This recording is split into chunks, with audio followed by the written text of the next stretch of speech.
Hello and welcome to Frontrunner Motorsport. We have one of the biggest races of the year this weekend, the Bathurst 1000. The biggest race in Australia and one of the hardest to predict a winner for, because no one can possibly know what will happen over the full length of the race.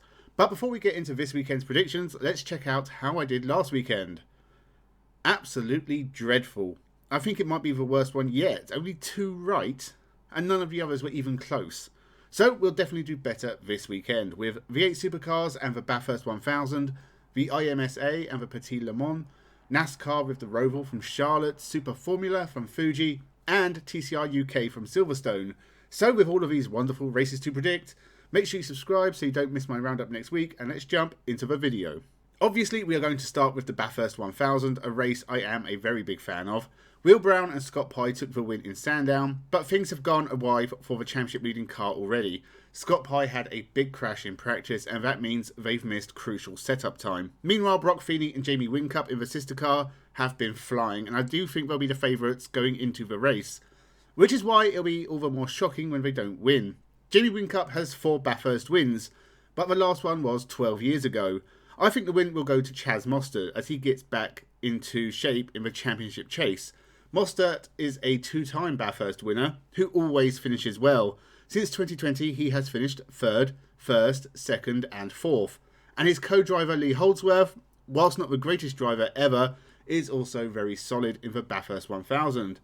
Also, look out for Matt Payne. I think he's going to have a storming race alongside a 5-time winner in Garth Tander. This race will have a massive implication on the championship going into the last couple of rounds. Will Brown being chased down by Chaz Mostert. It should be pretty exciting.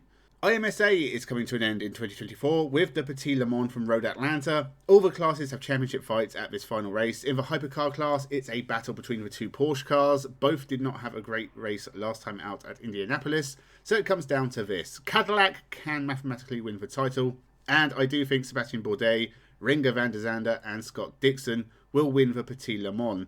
But I have to side with Dane Cameron and Felipe Nasr winning the championship in what has been an incredible year for Porsche in both the IMSA and World Endurance Championship. In LMP2, Inter Europol have a strong lead and will also be difficult to overcome, but the win will go to United Autosports driven by Ben Keating, Ben Handley and Nico Pino. It won't be anywhere near enough to put them in championship contention. In GTD Pro, I have been siding with Corvette at almost every race since I started doing these predictions, and I will again for the final time in 2024.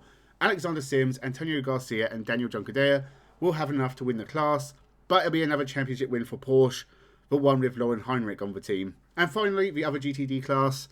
The win with Mercedes has all but sewn up the class championship, but I'll give the win to the Proton Ford Mustang of Gianmarco Leverato, Corey Lewis and Ryan Hardwick, Ford's first of the year.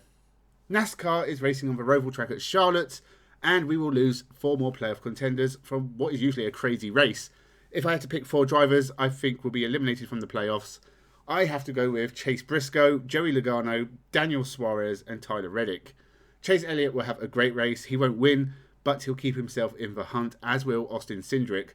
But the win will go to Ryan Blaney, who will make certain his place in the next stage and jump to the top of the pack going into the final month of NASCAR in 2024. Rounding up the last couple of series, Super Formula has a double header in Fuji. The penultimate weekend in the championship, Tomoki Najiri is still the man to beat. His biggest weapon is his consistency, and he'll keep that up with 2 more podiums here, but I think the wins will go to his teammate Ayumu Iwasa and veteran champion Naoki Yamamoto. Both will bring themselves into the title fight with their results at Fuji, and will go into the final weekend in the championship at Suzuka, with everyone being very close. Maybe we'll see a first podium for Nick De Vries as well. TCR UK is coming to an end at Silverstone, and Carl Bordley is champion, even with him having to drop a ridiculous amount of points, whilst his main rivals basically don't have to drop anything. Brad Hutchison is currently 2nd, and has had a strong second half of the year. I think he will take a win here and secure 2nd place, with Carl Bordley winning as well to doubly make sure he's champion, and a win for the returning Alistair Camp, because why not? Let's go out on a shock win for someone who hasn't been involved in 2024. So they are my predictions for the forthcoming weekend. If you think you can do better, why not leave your predictions in the comments below? Can you get more than 2? I really hope I do this weekend, otherwise I might as well delete the whole channel.